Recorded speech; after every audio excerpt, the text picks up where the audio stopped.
namin is about hindi po dapat may selective justice sa House of Representatives. And this is in relation po nung last hearing nila yung April 29, 2026, considering na alam naman po natin, di ba, hindi binuksan yung BIR box. However, we have to remember, hindi lang po kasi BIR box yung may confidentiality issue. Kundi pati yung AMLAC and bank transaction records po ni Attorney Mans Carpio and his spouse, the Vice President po of the Republic of the Philippines, si VP Sara Duterte. And kaya ako po nasabi na bawal yung selective justice because that violates our right to due process and equal protection. So if it violates due process, that constitutes as grave abuse of discretion. Therefore, that is an unconstitutional act po. Okay? And since kaya po namin nasabi na there is a violation of due process and the Equal Protection Clause, kasi number one, confidentiality laws should be treated equally. Diba? So since AMLAC and the bank secrecy touches on confidentiality issues, it should have been given the same treatment as the BIR box ng April 29 hearing. Okay, and then another thing we have to note here is that when we talk about the issue po kasi of yung right to accountability versus the rights of private citizens, we have to remember na yung rights of private citizens po is also a constitutionally protected right po yan under the Bill of Rights. Yung right to privacy natin, meaning bawal po against unreasonable searches and seizures yung ating right to privacy. Okay? And if it involves fundamentally protected constitutional rights, ang nag-a-apply po dyan is the strict scrutiny test. It means na yung government po, yung may burden na dapat i-explain nila sa taong bayan na hindi illegal at hindi unconstitutional yung ginagawa nila. Diba? At yung nangyari po, like what I've already explained, there was selective justice. Therefore, that is grave abuse of discretion. Consequently, that is unconstitutional po. So that is my message for today. Thank you. Attorney Danao. Magandang umaga po. Good morning. I just want to address, because ito po yung parang mainit na issue, dun sa 6 billion. So, you can quote me on this, Attorney Carpio said that the 6 billion is fake and a lie. Wala siyang ganung pera. Okay? You can quote Attorney Carpio on that. It is fake and a blatant lie. Kumbaga sa Tagalog, marites po yun. Marites lang, chismis. Okay? Dahil ang ginawa po ng AMLA, kung babalikan nyo po, sinasabi na transaction value. Di ba? So yung total amount ng mga transaction, inad-add nila. Dagdag, withdrawal, deposit, running balance. Para po ma-explain ko po mabuti, meron po akong sample dito. Okay. Di ba? Sa bank account nyo po, di ba? Sa libreta, passbook, meron pong entrada dyan, di ba? Una, yung credit or deposit, di ba? As pangalawang entrada, merong debit o withdrawal. Okay? Is pangatlong entrada, merong balance, running balance. Okay? Kunyari, sa example natin na to, okay? Nag-initial deposit ka ng 100 pesos. Okay? So, sa kaliwa, andun yung credit. 100 pesos. Kulay green. Siyempre, ang balance mo, yung first slide. Yan, okay? So, yung green, nag-deposit ka sa left side. So, ang balance mo sa kulay blue, 100 pesos. Kasi nag-deposit ka, di ba? Okay. So, next transaction, withdraw mo yung 100. Okay? So, papasok yan dun sa debit, kulay pula. Siyempre, withdraw mo yung 100 mo, ang balance mo 0. Diba? Tapos, the next day, nag-deposit ka ng 50 pesos. Diba? So, nasa left side yon yung kulay green. Siyempre, ang balance mo, 50 pesos. Kulay blue. Okay? Tapos, nag-deposit ka ulit ng 50 pesos the next day. Okay? So, ang balance mo na ngayon, 100. Nasa kanan, di ba? So, ngayon, yung balance mo sa 100 na yon, withdraw mo ulit, 100. Yun, nasa red. Siyempre, zero balance ka na. Okay? So, ang ginawa nila, number of transactions. So, ilang transaction yan? Una, nag-deposit 100. Isa. Pangalawa, nag-withdraw ka 100. Dalawa. Pangatlo, nag-deposit ka 50 pesos. Pang-apat, nag-deposit ka 50 pesos. Pang-lima, nag-withdraw ka ng 100. So, total transactions, 5. Okay? Ang total transaction value nun, i-add mo yung 100 na dineposito mo, add mo yung 100 na withdraw mo, i-add mo yung 50 na dineposito mo, i-add mo yung 50 na deposito mo, i-add mo yung 100 na withdraw mo. Pag tinotal mo yan, 100 plus 100 plus 50 plus 50 plus 100, 400. So, yun ang sinasabi ng transaction value. Pero sa totohanan, ang balanse mo, 0. Di ba? Ay, hindi nila sinasabi yun. Hindi nila in-explain na nang mabuti sa mga tao na yung number of transactions mo at yung total transaction value ay magkaiba sa actual balance nyo. Diba? Tingnan nyo po yung libreta nyo. Magkaiba po yung transactions sa balanse. Okay? So, ibahin natin. Gawin natin kunyari para mas makita natin sample. Okay? Kunyari, mag-umpisa tayo sa 1 million. So, ganun din yun. Diba? 1 million, deposit. 1 million, withdraw. 500,000, deposit. 1 million, deposit. Withdraw mo ulit. Okay? So, sa ganitong example din, di ba? 5 transactions. Pero ang total transaction value yung 5 million. Pero zero balance. Di ba? Eh, kung ito, tinimes mo ng 12 months per year.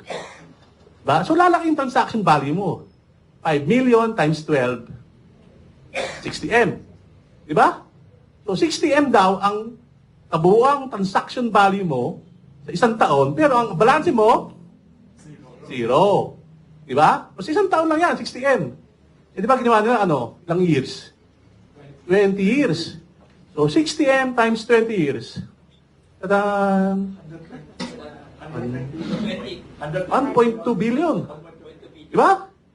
So, 1.2 billion daw for 20 years. Sample lang to, ha? Ang transaction amount. Pero, ang posibleng balance mo is? Zero. Di ba? Hindi nila in-explain yun, eh. Kumbaga, parang ginawa nila, inaniwala mga tao na meron daw 6 billion, pero hindi na piniliwanag paano nila nakuha ito. Di ba? Half-truth, eh. Talaga propaganda. Parang, kunyari, ganito yan. Meron kang kaibigan ng high school na galit ka, di ba? Nakita mo yung asawa niya sa hotel. Di ba? May kasama sa lobby ng mga klase, mga kaibigan sa opisina, lalaki, babae. Tapos, nakita mo lumabas kasama yung kaklase ng lalaki. Eh, galit ka dun sa asawa niyang, kabro mo nung high school. Inaalat mo sa G-chat, sa group chat nyo. Uy, nakita ko yung asawa mo lumabas sa hotel kasama ng lalaki. Diba? Pinost mo sa group chat nyo. Anong lalabas sa ibang tao? Diba? Nakita mo yung asawa ng kaklase mo na kasamang isang lalaki. Half-truth, di ba? Kasi totoo naman, may kasama siya, pero hindi niya sinabi na andun siya dahil may meeting sila ng ibang tao. Di ba? So, ganun po nangyari dito. Iniwan lang nila sa ere na meron daw 6 billion, allegedly pero hindi naman nila sinabi kung paano nila nakuha yun. Di ba? Pero kung titignan niyo po yung report na nakuha rin namin sa social media, kung busisiin niyo po yung report na yon, meron po doon nakalagay doon sa bandang dulo na yung may 2 billion doon na sinabi ng BPI, system glitch. Nagkamali po ang BPI. Eh, hindi dapat 2 billion yung andun sa amount na yon. Di ba? So, yun pa lang ba't hindi nila sinabi yun? Di ba? Kasi gusto lang malantad sa tao na ang laki ng pera, 6 billion. Diba? Pero sa sample natin, posibleng zero amount na ang transaction value ay hindi ibig sabihin yun din ang pera mo sa bangko. Yun po ang gusto naming ipalahad. As I said, Attorney Carpio vehemently denies the 6 billion. It is fake and a lie. Mula sa panahon ngayon, marites po yan. Thank you. Attorney Bayon, please. If I may add lang, attorney, nakalimutan mo yung interest eh. So yung sa balance kasi, let's say 1 million, di ba? Di ba, may interest po yan. Let's say 5 pesos, so maging 1 million 5. So yung balance sa dulo, 1 million 5, i-add ulit, most likely in-add po nila ulit yun sa total. So parang lumabas, may bagong 1 million, pero yung change in the statement of account lang was from the 5 peso interest. Eh paano po kung may tax withheld pa? Di ba meron na kayong mandatory 20% na yung binago lang po na withholding tax. So pagbawasan ng 20% yung interest na yun, yung 5 pesos, so may minus 1, so 1 million 4 na lang. And then may bago pong ending balance na 1 million 4 from 1 million 5. So they added that, most likely po, they added again that transaction record. So nakita po nyo, the same 1 million, nadagdagan ng 5 pesos, nadagdagan ng 1 million, nadagdagan na ngayon yung overall balance ng parang 2 million plus agad. Or the same amount. So yun po yung isa rin na magandang i-take note natin dito. Attorney Chairman, what about the bank? Aren't they making a statement to clarify the issue? BPI specifically. Yun nga, based nga dun sa, if you will, niyo po yung AMLAC report na amiring nakuha sa social media, internet. May portion po nung sumulat ang BPI daw, based dun sa report mismo ng AMLAC, sumulat ang BPI sa AMLAC na baguhin nila yung transaction reports nila, allegedly, dahil mali yung 2 billion. Hindi 2 billion yon, 2M lang daw. So, ito pong, ibig sabihin, yung mismong bangko na nagsabi na mayroong system glitch sa records nila, sinabi to. Di ba? Narinig niyo ba to na sinabi nung bisita sa Kongreso, nanggaling sa AMLAC? Hindi, di ba? Ang pinalandakan lang ng may kalabang kang kaklase mo. Gusto mo paihuwatig, may masama. Di ba? Panuri po yan, true. If in the first place, he does not have a copy of the report. Di ba? We have requested a copy of the report to be able to refute it last week. Up to now, wala pa po silang reply. Sabi nila, papaapruban pa daw nila sa Committee on Justice Chairperson. Di ba? So, sana makakuha kami so that we can really check ano ba yung pinanggalingan ng 6 billion na yun. Diba? Kasi sa sample ko kanina, kung pwedeng zero eh. Zero amount. Paano na inat? Diba? Tapos dito, giniwari, account ni VP Sara raw, account ni Attorney Mans. So, pwede mangyari, dinoberin nila yun. Dinagdag din yung account ni VP Sara, account din ni Attorney Mans daw. Okay? So, yun lang po. Thank you. Okay, gentlemen, so what's your next step now? What's your next step? Please, also again. Okay. So i-emphasize ko lang din po, dun sa error na 2 billion, di ba may pumasok error 2 billion, then they corrected it, so nilabas. Dun pa lang, that's already 4 billion agad from their computation. So yan lang po gusto ko lang din i-emphasize. So what's your next step?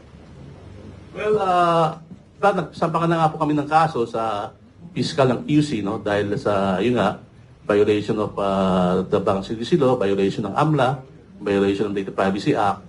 And sa proseso po, mag-i-issue po ang fiscal ng QC ng subpoena para sa mga nakasuhan namin para sagutin nila yung paratang namin. No?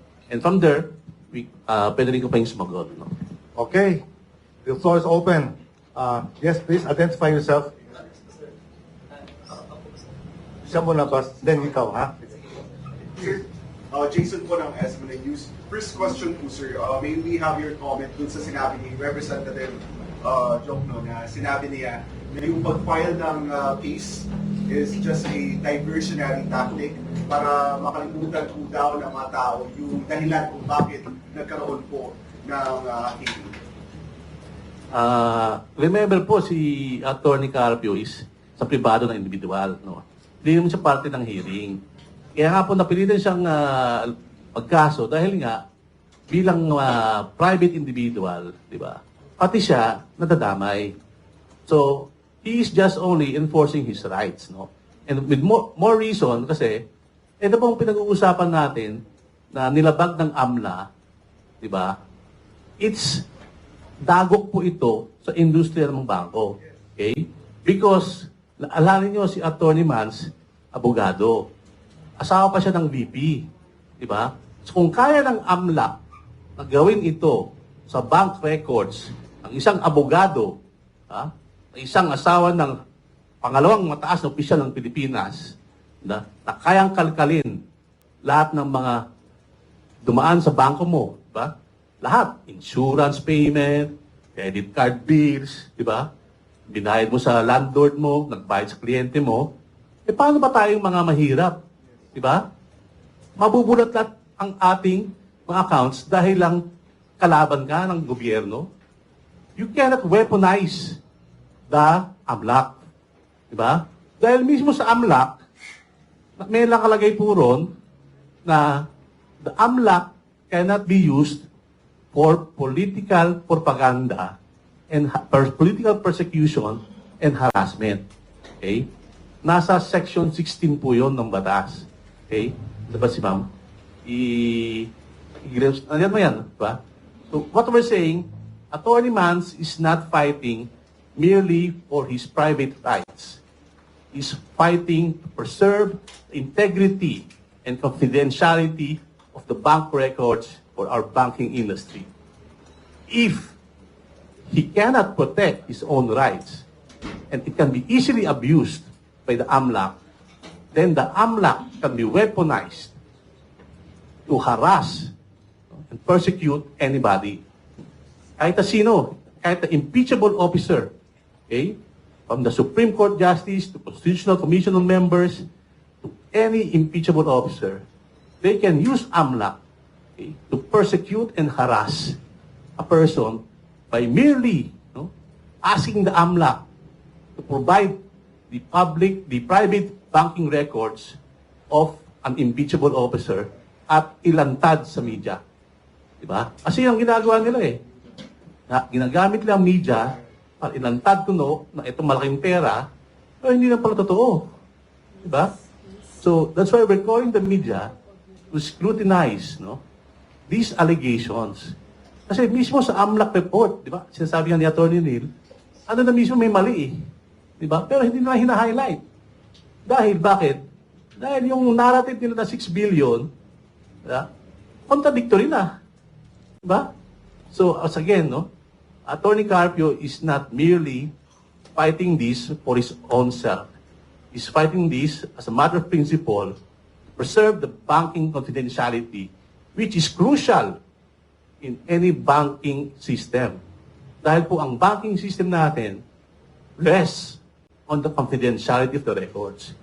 If a bank cannot protect the confidentiality of the records of its bank depositors, the banking system will fail.